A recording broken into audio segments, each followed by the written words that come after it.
Gravando, senhor presidente. Obrigado. Bom dia a todos. A partir deste momento, declaro aberta a sessão de julgamento virtual da 6ª Câmara Julgadora do Tribunal de Impostos e Taxas do dia 19 de dezembro de 2024. Hoje, na composição, Dr. Tiago Ferreira, substituindo o Dr. Ítalo, Dr. João Marcelo, Dr. Luiz Eduardo de Camargo Penteado Rodrigues, substituindo o Dr. Zuli, e Dr. Tabir pela representação fiscal. Sejam todos bem-vindos. Temos na pauta 3 processos, sendo que temos sustentação, pedido de sustentação oral pela DPI, DPI Distribuidora de Implantes Ortopédicos Limitada, a doutora Amanda Figueiredo. Doutora Amanda, a senhora vai fazer sustentação oral ou só acompanhar? Bom dia, doutor. Eu vou fazer sustentação oral. Perfeito. Doutor João Marcelo, esse é um processo de sua relatoria. Salvo engano, eu vejo que esse processo será convertido, o julgamento será convertido em diligência. Perfeito. Então, doutora Amanda, até assim, para a gente ganhar celeridade, pediria para a senhora, se a senhora realmente quer produzir a sustentação oral ou se, dada a informação inicial de que o julgamento será convertido em diligência, aí a senhora só ouvia a proposta de diligência e se houver alguma dúvida, algum esclarecimento de fato, a senhora pode nos chamar. Pode ser assim?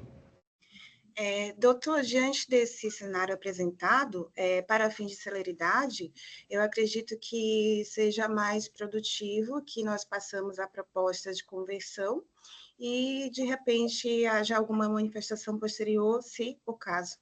Perfeito. Então, fazemos assim, doutor João, com a palavra. Perfeito. Eu vou pedir para disponibilizar o voto, doutor Samuel, não sei se o doutor Luiz já está com ele, né? Então já vou disponibilizar.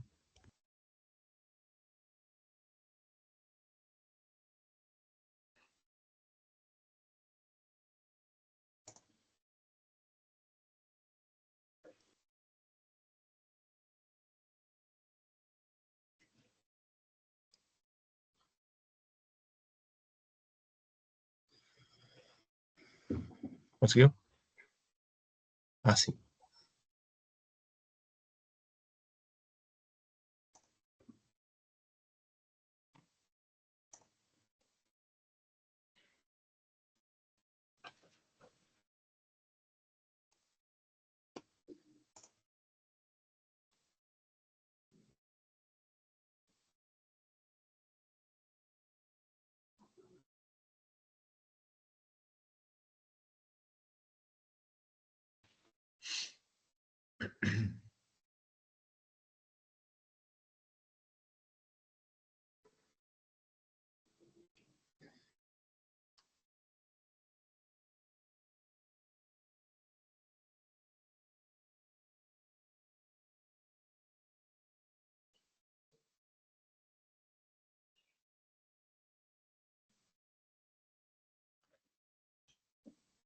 Então, foi feito o registro. Vou passar a leitura do voto.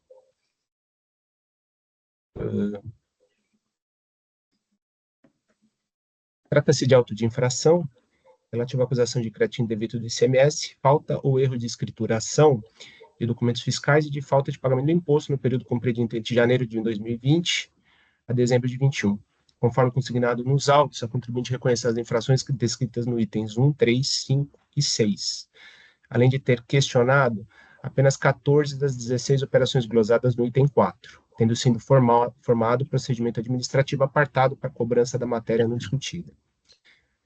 Temos que a decisão de primeira instância decidiu pelo cancelamento do item 2 do AIM, contando inclusive com a anuência do fisco às folhas 8.085, além de reconhecer a procedência da conduta da autuada em relação aos 14 documentos apresentados para o item 4, notadamente por conta da efetiva comprovação da recusa de mercadorias e determinando assim a exclusão das notas tais do AIM exordial. De fato, dentre os documentos apresentados pelo contribuinte, na forma do link, constam carimbos das DANFs consignando a recusa das mercadorias, em que pese o exposto, a ilustre representação fiscal, as folhas 8.201 do seu parecer, argumenta que, embora o contribuinte tenha apresentado na forma de link Os carimbos apostados em DANFs, o fato de tais documentos não terem sido apresentados tempestivamente quando da notificação durante os trabalhos, faz nascer incerteza quanto ao fato da data de produção desses elementos, ainda mais considerando o fato de que essa recusa não foi registrada no ambiente da NFE, pelo emissor do documento, fazendo valer o ajuste CINEF 7 de 2005, cláusula tal, que reza que após 180 dias contados a partir da data da autorização da nota, caso não seja informado nenhum registro dos eventos mencionados no caput, considerar-se-á ocorrida a operação descrita na nota, tendo os mesmos efeitos que o registro de confirmação da operação. Registra-se que o próprio FR atuante já havia se manifestado às folhas tais no mesmo sentido da representação, concluindo assim que o simples fato do documento não ter sido apresentado no curso da fiscalização seria o suficiente para aplicar a aplicação do ajuste CINEF 7 de 2005, em que pese o acima exposto para que não ajustada qualquer violação ao princípio da verdade material, nem do contraditório da ampla defesa, urge a conversão de julgamento de diligência para que o FRE autante confirme as informações consignadas pela autuada quanto aos carimbos acostados nas DANFs, em especial no que se refere à data em que a recusa foi formalizada. Ante a todo exposto, converto o julgamento em diligência para que o FRE autuante se manifeste sobre a efetiva data da recusa consignada nas notas tais. É como eu voto, submeto meus pares para apreciação e devolvo a palavra para o senhor presidente. Muito obrigado. Perfeito, entendido, doutor João Marcelo, parabéns pelo voto. Doutor Tabir, alguma consideração? Sem considerações, presidente. Obrigado. Doutor Tiago? Sem considerações, presidente. Obrigado. Doutor Luiz Eduardo? Também sem considerações, presidente. Perfeito. Também sem considerações, vou acompanhar o doutor João Marcelo pela diligência, entendo realmente necessária a obtenção de tal informação. Então, doutora Ananda, a senhora tem alguma dúvida, alguma consideração? Sim, doutor. Eu acredito que a controvérsia, ela reside essencialmente sobre a natureza, a funcionalidade e a essência dos produtos. Então, eu creio que essa averiguação é essencial nessa proposta de diligência. Perfeito. Uma vez que as razões da manifestação fiscal e as razões da decisão recorrida foram omissas quando esse ponto. E em várias passagens da peça recursal, nós deixamos claro que o afastamento da isenção se deu por divergências meramente terminológicas. Até acostamos aos autos os recortes dos fabricantes a respeito do mesmo produto, em que diversos fabricantes adotavam nomenclaturas diferentes. Então, doutora Ananda, só deixa eu interrompê-la. Aí, essa questão toda, ela vai ser tratada posterior quando do retorno da diligência. Então, agora a gente promove a diligência, a conversão do julgamento em diligência para a obtenção dessas informações relativas a esses documentos fiscais apontados pelo doutor João Marcelo. Aí, na sequência, o processo volta para aí sim enfrentar todas essas matérias que a senhora está suscitando. Perfeito? Certo, doutor. Obrigado. Então, perfeito. Verificando o quórum.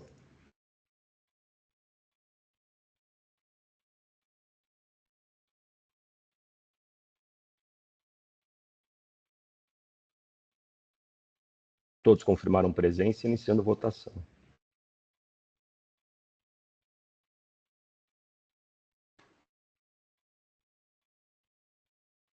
Então, doutora Ananda, todos, à unanimidade, acompanhando o doutor João Marcelo pela conversão do julgamento em diligência, encerrando votação e julgamento do processo relativo ao AEM 5012-629, DPI Distribuidora de Implantes Ortopédicos Limitada. Se a senhora quiser permanecer, fica à vontade.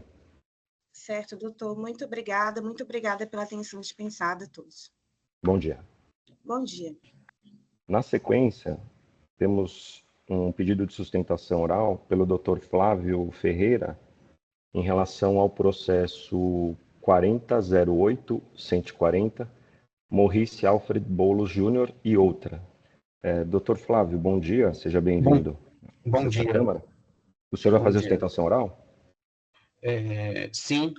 Perfeito. O processo é de relatoria do Dr. João Marcelo, então passo a palavra para a leitura das acusações e, na sequência, o Dr. Flávio tem 15 minutos. Dr. João Marcelo, com a palavra. Doutor Samuel, obrigado. Eu acho que eu vou pedir para voltar esse processo para mim, porque tem umas questões no meu voto que eu preciso aprimorar, não consegui terminar, e então peço desculpas ao advogado, ao doutor Flávio, Imagina, aos demais da Câmara, imagina. mas aí a gente deixa ele para o ano que vem. Aí é um processo que já tem um outro que está na Câmara Superior, já decidi, voltou, então tinha tido uma decisão favorável ao contribuinte, então assim, eu preciso aprimorar melhor a minha conclusão. Então, eu Perfeito. peço desculpas ao doutor Flávio e aos demais, e, se possível, senhor presidente. Tranquilo. Perfeito. Doutor João Marcelo, o senhor prefere que devolva para agendamento da pauta ou para o relator, para a sua relatoria? Para a sua relatoria, você... Para a relatoria, acho melhor. Tá bom. Então, processo relativo ao AIN 4008-14-0, Morrice Alfred Bolo Júnior, está sendo devolvido para o relator. E aí, doutor Flávio, o senhor pode acompanhar a inclusão dele na pauta para, sim, fazer a realização da sustentação oral. Perfeito? Perfeito. Obrigado pela presença. Se quiser continuar, fique à vontade. Agradeço.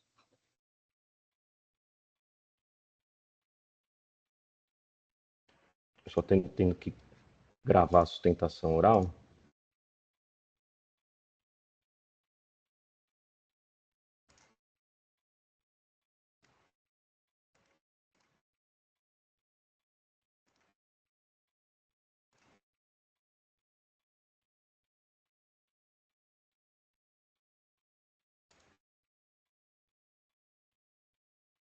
Processo devolvido para o relator. Na sequência, temos o processo Eagle Chain Brasil Químicos Limitada. Não temos mais pedido de sustentação oral. O AIN 4143-955 é um recurso de ofício também de relatoria do Dr. João Marcelo. Então, com a palavra, Dr. João. Vou pedir mais uma vez para liberar para edição, que aí eu já disponibilizo o voto para todos. Liberado.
Já foi disponibilizado, doutor Samuel, então eu vou passar a leitura do voto, tá? Como na sustentação oral, no relatório também não há nada de novidade. Então, voto. Trata-se de auto de infração em que subsistem para julgamento uma acusação relativa à falta de pagamento de ICMS em razão da falta de escrituração de notas fiscais na FD e uma acusação relativa ao suposto creditamento indevido do imposto por transmissão de 2 dias com valores idênticos em função da mudança de endereço do estabelecimento, ambas julgadas improcedentes pela decisão de primeira instância. Pertinente repisar o fato que os itens 3 e 4 do AIN encontram-se extintos em razão do pagamento. Os fatos geradores se reportam a 30 de junho de 2018, no item 1, e 30 de setembro de 2018, no item 2, e o DDF se encontra às folhas 6. Em seu recurso de ofício, a ilustre representação fiscal inicialmente assevera que, em relação ao item 1, que a decisão recorrida entendeu que, apesar de a autuada não ter registrado as notas fiscais nas suas EFDs, elas foram consideradas nas dias ao declarar o imposto apontado pela fiscalização, de forma a não ter ocorrido a perfeita subsunção do fato, a hipótese do artigo 85.1b, lei tal, folhas 339, não havendo com efeito a efetiva falta de pagamento do imposto. Isso está errado, hein? Peraí.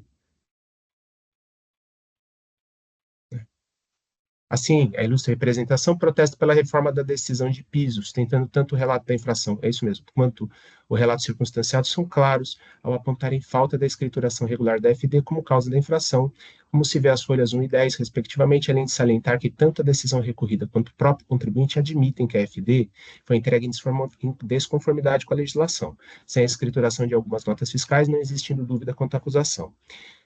Não obstante o acima exposto, a representação fiscal ponderou ainda que os contribuintes não podem simplesmente criar suas próprias regras de escrituração, salientando que a correspondência exata de valores suscitados pela respeitável decisão recorrida para fundamentar a inexistência de falta de pagamento do ICMS não é capaz de evidenciar que se referem à não escrituração dos documentos elencados no demonstrativo de folhas 15, protestando assim pela reforma da decisão.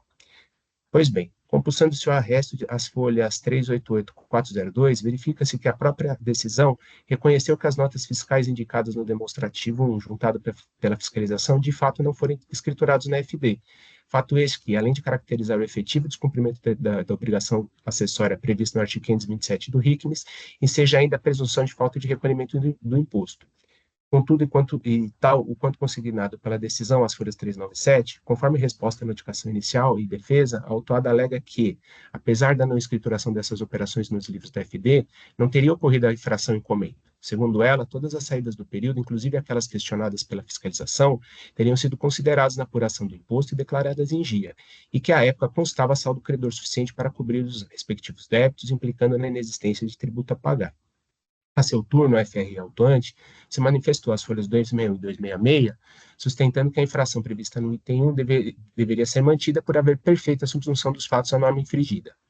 Ocorre que, como se verifica pela leitura da decisão recorrida, os registros da FD apontam para o mês de junho, um total de débitos no valor de R$ 251.209,45, conforme resumo do livro Registro de Saída, folhas 23 e 245, e RICMES, as folhas 243.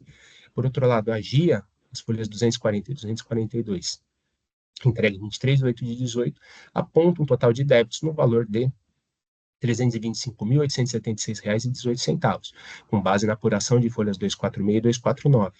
A diferença entre eles, R$ 74,666,73, corresponde exatamente ao valor do imposto indicado no demonstrativo 1.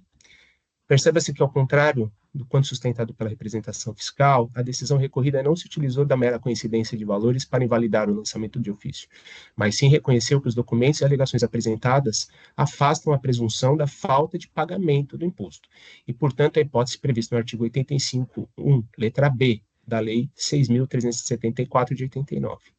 Ora, consoante destacado anteriormente, a falta de escrituração das notas da FD, de fato, além de configurar infração autônoma por descumprimento de obrigação acessória, enseja a presunção de falta de pagamento de imposto. Contudo, instado a se manifestar sobre os argumentos e alegações apresentados pela autuada, a fiscalização simplesmente insistiu na prevalência da presunção, sem produzir qualquer prova ou argumento que pudesse afastar as alegações e os documentos apresentados pela autuada.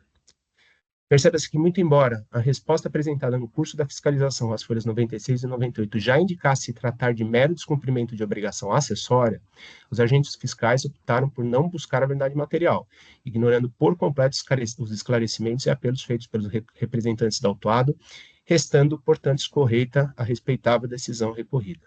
Mesmo porque admitir o contrário implicaria em se admitir, ainda que por via oblíqua, a indevida inversão do ônus da prova para o contribuinte. Justifica-se o acima exposto, pois, como é disse, à luz do que dispõe o CTN no 142, cabe ao fisco verificar a ocorrência do fato gerador, determinar a matéria tributável, calcular o montante do tributo devido e identificar o sujeito passivo. Note-se que as atividades do fisco, descritas no dispositivo acima mencionado, objetivam atestar a existência de uma dívida líquida, ou seja, trata-se de atividade administrativa que busca constatar a certeza e a liquidez de uma dívida tributária.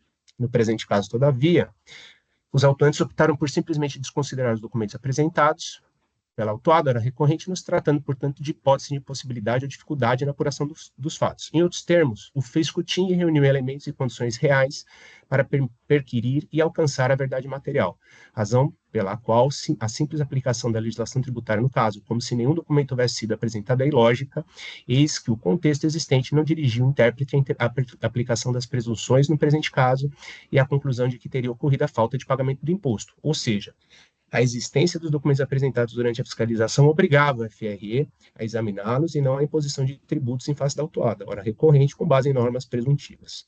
Com efeito, a respeitável decisão recorrida se mostra escorreita, sendo improcedente a acusação lançada no item 1.1 do AIM. Superada a questão acima, em relação ao item 2, temos que a ilustre representação sustenta que a própria decisão considerou incontroverso o fato de que, em razão de mudança do estabelecimento para outro município, o autor de ter transmitido em duplicidade de agir com crédito do imposto, tal como apurado pela fiscalização, mas mesmo assim entendeu que não se pode falar em crédito indevido, mas sim em repetição da declaração feita pela autuada, que não resultou em crédito indevido de ICMS por duplicidade, como apontado na acusação. Assim, a representação fiscal assevera novamente ser inadmissível aceitar qualquer conduta que não esteja ao abrigo dos normativos legais sobre a alegação de não haver nenhum prejuízo ao erário, aparente ao erário, motivo pelo qual tal alegação não seria suficiente para fundamentar o cancelamento da infração.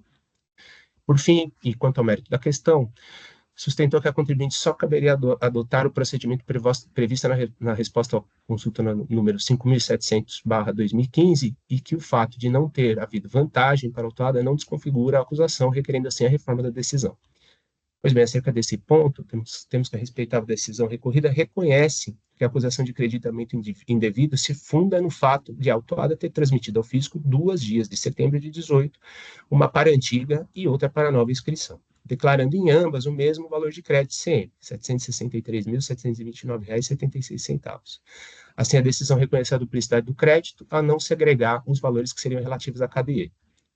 Contudo, e tal quanto consignado pela decisão recorrida, não se questiona que o estabelecimento foi transferido para outro endereço, que a autuada deveria ter transmitido uma GIA de 9 de 18 para a KDE e que as duas GIAs entregues são idênticas e o valor total de créditos do mês de 9 de 18, R$ 763.729,76, desconsiderando a duplicidade, tem lastro. A questão se restringe a perquirir se, ao se transmitir essas 2 GIAs sem se dividir proporcionalmente os valores de créditos e débitos no período entre elas, a autuada teria se aproveitado de duplicidade de créditos do imposto. E justamente nesse ponto, que mais uma vez verifica-se que o fisco não agiu com o denodo necessário para promover a exigência fiscal, pois se de fato tivesse ocorrido creditamento indevido, ou a maior no período como alega a fiscalização, tal fato deveria se refletir na compensação de mais débitos ou de um incremento no saldo credor e transportar na segunda GIA o que não houve. Não há de falar em creditamento indevido ou a maior no caso, tratando-se mais uma vez de erro formal cometido pelo contribuinte. Necessário ressaltar que no processo administrativo a autoridade fiscal deve sempre buscar a verdade e a legalidade dos atos da administração. Transpassando-se o acima mencionado para o caso em tela, pode-se perceber que a autoridade fiscal se olvidou em buscar a verdade material, de fato, atendendo-se única e exclusivamente aos indícios, motivo pelo qual a respeitável decisão recorrida não merece reparos. Quanto à argumentação da ilustre representação fiscal em seu recurso, de que a respeitável decisão se lastra em fundamentos não jurídicos, entendemos que sem razão, pois independentemente do ângulo sobre o qual se busca enfrentar a questão, está claro que não há que se falar em crédito indevido do ICMS no caso em tela, restando patente a acusação. Entanto, portanto, que a decisão de primeira instância administrativa se encontra escorreita, não merecendo, portanto, qualquer reparo. Antes do acima exposto, conheço do recurso de ofício e, no mérito, nego-lhe provimento, mantendo a decisão recorrida por seus próprios e jurídicos fundamentos. É como eu votei, está lido, e devolvo a palavra ao senhor presidente para esclarecimentos aí. Perfeito. Entendido, doutor João Marcelo. Parabenizo pelo voto. Alguém tem alguma consideração? Doutor Tabir? Eu creio que o doutor João Marcelo enfrentou todas as questões que nós colocamos no recurso, não creio que nesse momento não haja mais nada assim, a acrescentar. Obrigado. Obrigado. Senhor presidente, rapidamente. Claro. É uma questão assim de erro formal, né? Então, assim, a gente tem um erro formal, a empresa mudou de um endereço para o outro, e aí, ao invés de simplesmente cobrar a questão da multa punitiva, foi cobrado também diferença de imposto. E isso ficou comprovado que foi pago. Então, a questão ficou nisso, a decisão de primeira instância reconheceu os argumentos do contribuinte, e aí houve o recurso, né, recurso de ofício, o parecer, e eu acho que realmente, nesse caso, até por uma questão de justiça, não acho que esse caso seria mudar de endereço ensejador de cobrança de imposto. Então, assim, resumindo o voto, é isso aí, tá bom? Perfeito. Doutor Tiago? Bom, doutor, eu tive a oportunidade de analisar esse caso detidamente também e eu faço adesão total aí ao voto do doutor João Marcelo. Acho que ele conseguiu retratar aí com clareza os fatos do processo, então eu vou acompanhá-lo no voto. Perfeito, obrigado. Doutor Luiz Eduardo? Parabenizo o doutor João Marcelo pelo voto. Bem, acompanho ele integralmente. Não me parece que o auto seja sustentável. Então, acompanho por negar o provimento ao recurso de ofício. Perfeito. Também vou acompanhar o doutor João Marcelo.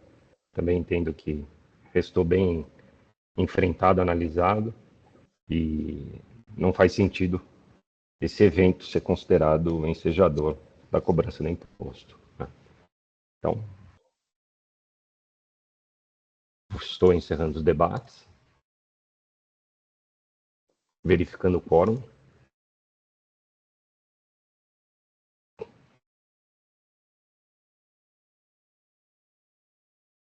Todos confirmaram presença, iniciando votação.